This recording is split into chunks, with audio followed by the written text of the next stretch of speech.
એ યશવંતભાઈ મહેતાને આમંત્રીશ કે તેઓ અહીંયા આવે અને કનુભાઈને બોલાવીશ કે તેઓ એમનો પરિચય આપે. મુકુંદભાઈ ભટ્ટને હું વિનંતી કરીશ કે તેઓ સન્માન માટે અત્રે પધારે.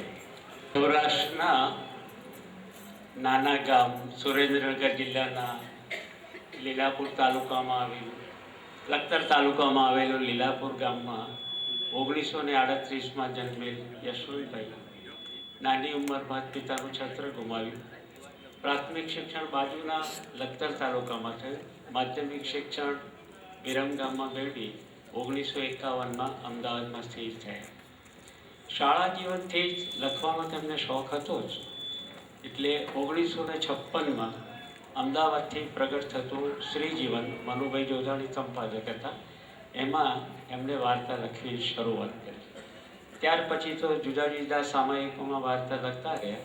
1959માં ગુજરાત સમાચારમાં વ્યવસ્થિત રીતે જોડાયા અને ગુજરાત સમાચાર દ્વારા પ્રગટ થતા ઘણા બધા સામાયિકોમાં સંપાદનનું કાર્ય તેમણે બહુ સફળતાપૂર્વક કર્યું અને 1989માં નોકરી મુક્ત બની, જે વર્ષો પહેલાં કવિ નર્મદે કહ્યું હતું કે સાહિત્યના ખોળેનું માથું મૂકું છું એમ કહી અને કેવલ લેખક બનવાનું નક્કી કર્યું, જે આજ સુધી ચાલુ છે. 1964માં તેમના પ્રથમ પુસ્તક બહાર પડ્યું, જેને ગુજરાત સરકારનો એવોર્ડ મળ્યો. બહુ ઓછા લેખકોના નસીબમાં આવું હોય છે કે પ્રથમ પુસ્તકને જ રાજ્ય સરકારનો એવોર્ડ મળ્યો. અને ખૂબી એ રહી, એ પછી અવારનવાર બીજા બધા એવોર્ડો સતત મળતા જ રહ્યા. ગુજરાત સરકારના 5 એવોર્ડ મળ્યા, સાહિત્ય પરિષદના 3 પુરસ્કાર મળ્યા, ગુજરાતી સાહિત્ય સભાનો ખૂબ જ પ્રતિષ્ઠિત ધનજી કાળીદાસ સુવર્ણચંદ્રક તેમને 2006ના વર્ષ માટે મળ્યો છે. આ ઉપરાંત સંસ્કાર પરિવાર, Premanand Sahitya Sabha, Rupayatan Amreli, national council of child education Navi Delhi, Gujarat અખબાર સંઘ, ગુજરાત પત્રકાર સંઘ વગેરે સંસ્થાઓના એક વિશિષ્ટ સેવા બદલ એવોર્ડ મળ્યા છે. શિક્ષણ અને સાહિત્ય માટેની રાષ્ટ્રીય શિક્ષણ સંશોધન સંસ્થા નવી દિલ્હી, જે NCERTના ટૂંકા નામે ઓળખાય છે, તેના 3 રાષ્ટ્રીય પુરસ્કાર તથા રાષ્ટ્રીય સાહિત્ય અકાદમી નવી દિલ્હીએ 2010માં બાળ સાહિત્ય માટે પુરસ્કાર આપવાનું નક્કી કર્યું. પ્રથમ જ વર્ષમાં તેમને આ પુરસ્કાર મળ્યો. એટલે 3 પુરસ્કાર પહેલાં, 1 પુરસ્કાર સાહિત્ય અકાદમીનો. આટલા પુરસ્કાર એક સાથે મેળવનાર કદાચ ગુજરાતના પ્રથમ લેખક હોઈ શકે એવું માનું છું. અને આ પ્રસંગ આપણા ગુજરાત માટે ખૂબ 50 વર્ષના અર્થપૂર્ણ પત્રકારત્વ અને લગભગ 440 ઉપરાંત નાના મોટા પુસ્તકોના લેખનનો વિપુલ અનુભવ ધરાવતા શ્રી યશવંતભાઈ બાળ સાહિત્ય અકાદમીના સ્થાપક કન્વીનર છે. બાળકોમાં તેઓ યશવંત દાદાના હુલામણા નામથી ઓળખાય છે. ગુજરાતી લેખક મંડળની સ્થાપના કરવામાં તેઓ ખૂબ અગ્રેસર રહેલા અને લગભગ 2006થી આજ સુધી તેના પ્રમુખ છે. 1977માં જ્યારે જર્નલિઝમનો કોર્સ પત્રકારત્વનો યુનિવર્સિટી લેવલે નક્કી થયો, ત્યારે તેમણે Nav Gujarat college, Sahajanand college, Gujarat university, Gujarat Vidyapith વગેરે સંસ્થામાં જર્નલિઝમના કોર્સમાં અધ્યાપક તરીકેનું કામ બજાવ્યું. ગુજરાતી સાહિત્ય પરિષદની મધ્યસ્થ સમિતિના તેઓ ચૂંટાયેલા સભ્ય છે. આવા બહુમુખી પ્રતિભા ધરાવતા આપણા જ વિસ્તારમાં રહેતા શ્રી યશવંતભાઈનું સન્માન કરી આપણે પણ ધન્ય બની ગયા છે. જય હિન્દ.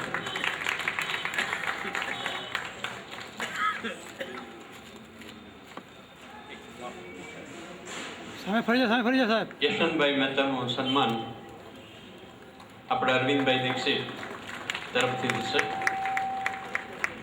યશવંતભાઈને 2 શબ્દ કહેવા વિનંતી કરું.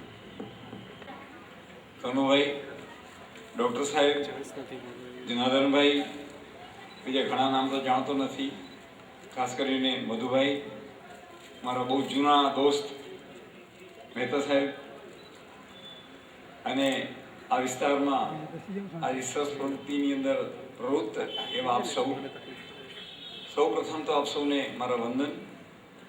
બીજા ક્રમે આ લોકસેવા ચેરિટેબલ ટ્રસ્ટે મારું જે સન્માન કર્યું એ માટે ખૂબ ખૂબ આભાર. બાજુમાં જ રહું છું નારાયણનગર. વારંવાર પગે ચાલતા કે સ્કૂટર પર જતા હતા આપણે જોયો હશે, પણ આ માણસે જેમ ડૉક્ટર સાહેબે લાખો નાગરિકો સુધી તબીબી સેવા પહોંચાડી છે, અમારું કામ જરા જુદું છે. અમે કરોડો બાળકો સુધી સાહિત્ય, સંસ્કાર, કંઈક જ્ઞાન, કંઈક વિજ્ઞાન એ પહોંચાડીએ છીએ. એટલે એટલો બધો બહુ વ્યક્ત ચહેરો ન હોય, બહુ પ્રસિદ્ધ ચહેરો ન હોય, પરંતુ આપ સૌની બાજુમાં જ છું. અને વિશેષ કહેવાને માટે અવકાશ ઓફકોર્સ નથી. હું સૂર્યકાંતભાઈને અને ચેરિટેબલ ટ્રસ્ટના મિત્રોને કહું છું કે વડીલોની સાથે એકાદ વાર મારી મુલાકાત ગોઠવે. વડીલો શું કરી શકે, વડીલોએ શું કર્યું છે, કેવા કેવા વડીલોએ શું કર્યું છે, એક જ ઉદાહરણ આપને આપું. એ ઉદાહરણ છે બચ્ચનજી આપેલું. હવે આમ તો હું બચ્ચન શબ્દ ઉચ્ચારું એટલે કોઈના મનમાં અભિષેક બચ્ચન યાદ આવે, કોઈના મનમાં અમિતાભ યાદ આવે, પણ અમારે સિનિયર્સને માટે તો કવિ હરિવંશરાય બચ્ચન. એમણે એક કવિતા કરી કે કવિતા કહી અને હું આગળ નહીં ચાલું. ફરીવાર વિનંતી કરું કે એકવાર આપની સાથે એક કલાક મેન ટુ મેન આપણે ડાયલોગ કરીએ. બચ્ચનજીની કવિતા એવી છે કે આપણે રોજ સવારે, આપણે સિનિયર ખાસ કરીને રોજ સવારે ઉઠી અને પ્રભુ ભજન કરીએ છીએ, વગેરે વગેરે કરીએ છીએ, પણ હજુ કંઈ ખુલાસો થતો નથી. એટલે પછી અખબાર ઉઠાવીએ છીએ અને અખબારની અંદર મારામારીના, કાપાકાપીના, ખૂનામરકીના એ સમાચારો વાંચતા વાંચતા ખુલાસો કરીએ છીએ. આ ઘણા ખરા આપણા સિનિયર સિટીઝનોનું કામ છે. પરંતુ યાદ કરો એ સિનિયર સિટીઝન, યાદ કરો એ વૃદ્ધજન કે જેણે 10 મસ્તક અને 20 ભુજ વાળો એક મહારાક્ષસ, એક અવળા નારીને ઉઠાવીને લઈ જતો હતો, ત્યારે પોતાના મરણ પર્યંત યુદ્ધ આપ્યું. એ જટાયુની ઉંમર શી હતી? રામાયણ પ્રમાણે એની ઉંમર 72,000 વર્ષ હતી. તો સિનિયર સિટીઝન્સ શું કરી શકે? ડૉક્ટર સાહેબે છેલ્લી હિન્ટ આપી છે કે સમાજે આપણને જે કંઈ આપ્યું છે તે માત્ર મંદિરના પગથિયા ઘસવાને બદલે કંઈક સેવા, કંઈક જ્ઞાન, કંઈક જ્ઞાનનો પ્રસાર, બીજું કંઈ નહીં. તો એમણે જે શાળા શરૂ કરી છે એમાં કોઈ સિનિયર આપણા ટીચર્સ જઈ અને સેવા આપી શકે. તો ફરીવાર આપ સૌનો આભાર માનું છું. વધારે આપણો સમય લેતો નથી. મને સન્માન્યો માટે આપ સૌનો ખૂબ ખૂબ ખૂબ ખૂબ હૃદયથી આભાર. એક એવી વ્યક્તિનું સન્માન કરીએ છીએ કે જે દેશ અને વિદેશમાં આપણા સૌનું, ભારતનું નામ પણ રોશન કરે છે, જેનો અવાજ મોહમ્મદ રફી છે. અને એને પણ મોહમ્મદ રફી તરીકે ઓળખવામાં આવે છે. શ્રી બંકિમ પાઠક. એમનું સન્માન કરવા માટે હું શ્રી નયનભાઈ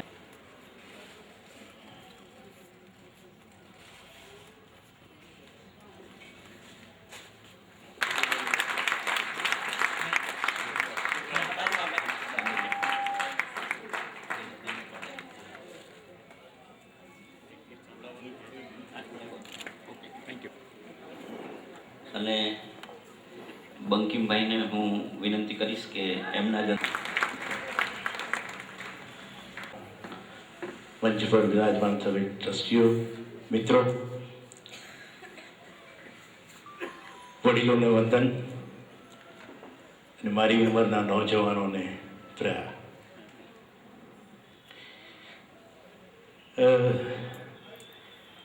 જ્યારે સન્માનનો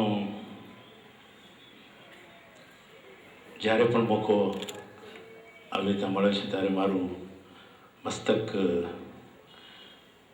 ઊંચું થવાની જગ્યાએ ઝૂકી જાય છે.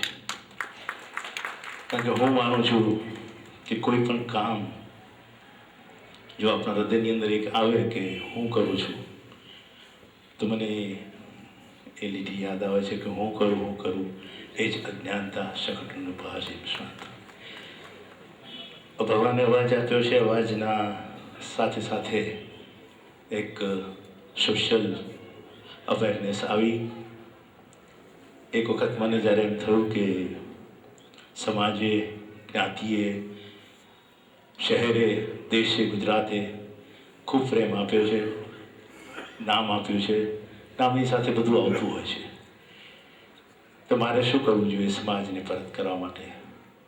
ત્યારે મને સૌથી પ્રથમ ખ્યાલ આવ્યો ફિઝિકલી ચેલેન્જ માણસોનો, મારા ભાઈઓ બહેનો દરેકનો. અને બસ એ વાત મેં મારા મિત્ર અને અમદાવાદના મેયર શ્રી અસિતભાઈને કહ્યું. અસિતભાઈએ કીધું કે તમે એક પોતાનું ચેરિટેબલ ટ્રસ્ટ ઊભું કરો અને એની અંદરથી જે કાંઈ કરી શકો. તો મેં બંકિમ પાઠક ફાઉન્ડેશન નામનું ચેરિટેબલ ટ્રસ્ટ શરૂ કર્યું. હવે એનું ઇનોગ્રેશન કરાવવું હતું. તો મારા મનમાં એક પહેલેથી જ આપણા માનનીય મુખ્યમંત્રી શ્રી નરેન્દ્રભાઈ માટે એક આદર રહ્યો હતો શરૂઆતથી જ. તો આનું ફાઉન્ડેશનનું ઇનોગ્રેશન માટે સાહેબ આવી શકે તો કે આપણે ફોન કરીને વાત કરીએ, એપોઇન્ટમેન્ટ લઈ લઈએ. જ્યારે એમને ફોન કરીને વાત કરી કે બંકીમભાઈ આવી રીતના કરવા માગે છે, તો તમે ક્યારે મળશો ગાંધીનગર મળવા માંગે? ત્યારે મને જવાબ મળ્યો કે બંકીમભાઈ, તમારે ગાંધીનગર રૂબરૂ આવવાની જરૂર નથી. મને એક ફેક્સ મોકલી આપો, એ ફેક્સ ઉપર વાપરીશું.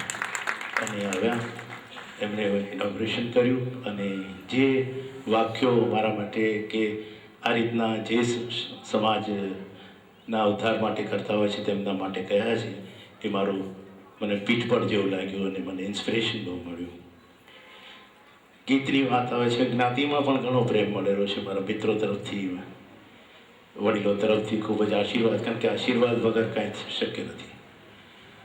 તો એક ગીત હું ગાઉં છું જે હમણાં જ મેં VTV માટે રેકોર્ડ કરાવ્યું છે. અને જ્યારે આપણે ગુજરાતની વાઇબ્રન્ટની ઉજવણી કરીએ છીએ, ગુજરાતની વિકાસની ગાથા ગાઈએ છીએ, ત્યારે આપણા હૃદયમાં ગુજરાત માટે અને ગુજરાતી હોવાનો એક ગર્વ પણ હોય છે. તો એનું એક ગીત સરસ મજાનું છે જે અલગ છે પણ રફી સ્ટાઇલમાં છે, એટલે તમને મજા આવશે. એવું પણ રિધમલેસ છે, ડોન્ટ વરી.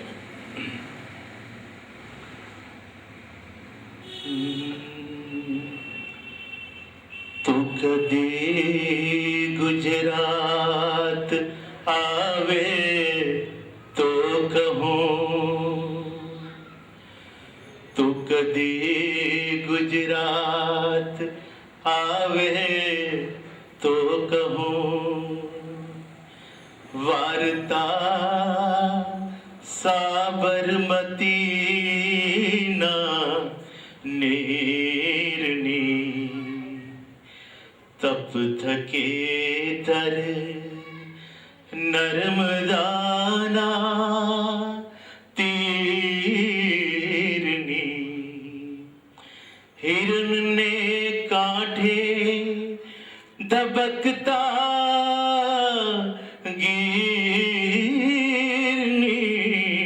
ગીરની, તું કદી ગુજરાત આવે તો કહું, સેતુ સોનાના જગતમાં બાંધશે, આંબશે આહા જગને આંબશે, વાંચશે ઇતિહાસ દુનિયા વાંચશે, નમન આ ધરતી અને આકાશને,